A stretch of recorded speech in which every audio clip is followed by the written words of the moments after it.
আজ হচ্ছে ৭৫তম প্রজাতন্ত্র দিবস। আর সকাল সকাল ঘুমটা ভাঙলো পাশের পাড়ায় স্পোর্টসের অ্যানাউন্সমেন্ট শুনে। শুনে কিন্তু অনেক গোল্ডেন ডেন্সের কথা মনে পড়ে গেল।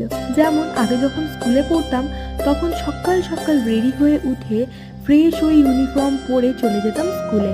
গিয়ে প্যারেড হতো, হতো অনেক ধরনের অনুষ্ঠান, আবৃত্তি থেকে শুরু করে প্রজাতন্ত্র দিবসের গানে নৃত্য পরিবেশন প্রত্যেকটাই।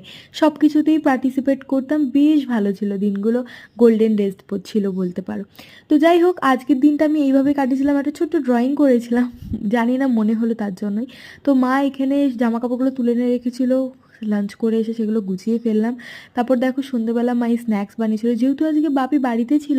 আর আমার মা বেশিরভাগ বাড়িতে বানিয়ে খেতেই পছন্দ করে, আর আমার বাবাও বাইরে খাবার একদমই পছন্দ করে না, তো বাড়িতেই সব কিছু হয়।